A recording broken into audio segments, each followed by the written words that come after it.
بسم اللہ الرحمن الرحیم۔ سامعین، آج ہم اردو زبان کی پہلی کتاب کے شروع میں جو قاعدہ ہے اس کا لیسن نمبر 4 یعنی سبق نمبر 4 پڑھنے جا رہے ہیں۔ سبق کا عنوان اور ٹائٹل ہے زیر۔ اس سے پہلے ہم نے زبر والی تختی تھی اس کو مکمل کر لیا۔ اب زیر والی تختی کو مکمل کرنے جا رہے ہیں، یعنی الفابیٹس پر زیر لگا کر کس طریقے سے پڑھا جائے گا، ان کی ادائیگی کس طرح ہوگی اور کس طرح ہم ان کا تلفظ کریں گے، اس کا طریقہ بتایا جائے گا۔ سامعین، یہ بات پہلے ہی بتائی جا چکی ہے کہ زیر اور زبر زیر پیش اردو میں نہیں آتے، لیکن بگنرز کو سمجھانے کے لیے، طلباء کو سمجھانے کے لیے، بچوں کو ذہن نشین کرانے کے لیے اور ان کو یاد کروانے کے لیے زبر زیر اور پیش لگائے جا رہے ہیں۔ اس لیے اگرچہ نہیں آتے لیکن پھر بھی سمجھانے کے لیے لگائے جا رہے ہیں۔ چنانچہ ہم اس تختی کو پڑھتے ہیں۔ حمزہ زیر ای۔ یہاں ایک بات اور سمجھ لیں کہ یہ الف ہے۔ جب الفابیٹس بغیر زیر زبر اور پیش کے ہوتے ہیں تو یہ جو الف ہے الف پڑھا جاتا ہے، لیکن جب اس پر کوئی حرکت لگ جاتی ہے، زبر لگ جائے، زیر لگ جائے یا پیش لگ جائے تو یہ الف نہیں رہتا بلکہ یہ حمزہ ہو جاتا ہے، تو اس کو ہم حمزہ پڑھیں گے، الف نہیں پڑھیں گے۔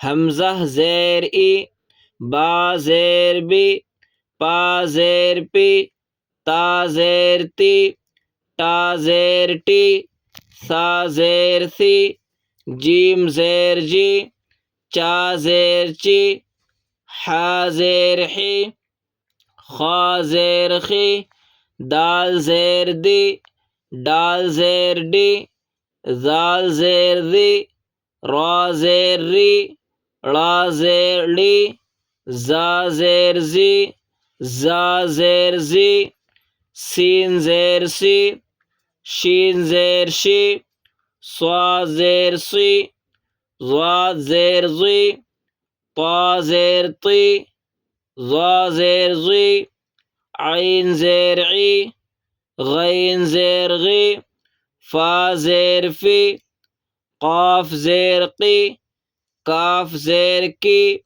گاف زیر گی، لام زیر لی، میم زیر می، نون زیر نی، واو زیر وی، ہا زیر ہی، حمزہ زیر ای، یا زیر ی، یا زیر ی۔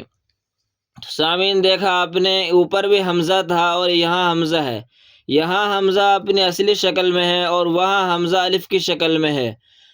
اور آپ نے دیکھا کہ یہاں پر زا دو طریقے کا ہے، ایک یہ زا ہے جس کے اوپر ایک نقطہ لگا ہوا ہے اور ایک وہ زا ہے جس کے اوپر 3 نقطے لگے ہوئے ہیں، تو یہ چھوٹا زا کہلاتا ہے اور یہ بڑا زا کہلاتا ہے۔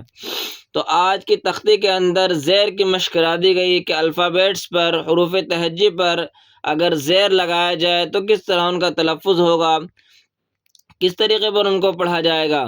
اس لیے روزانہ کے سبق کے لیے پچھلا سبق یاد ہونا بہت ضروری ہے۔ پچھلے اسباق کو بھی یاد کریں۔ اگر آپ نے پچھلی ویڈیو نہیں دیکھی ہے تو اس کو جا کر واچ کر لیں اور اس کو بھی محنت سے یاد کریں، اور ہمارے چینل کو سبسکرائب کر لیں تاکہ روزانہ کی ویڈیو آپ تک پہنچتی رہے، اور لائک بھی کریں اور کمنٹ کریں اور بتائیں کہ آپ کو سبق یاد ہوا ہے نہیں اور آپ نے اس کو اچھی طرح یاد کیا نہیں۔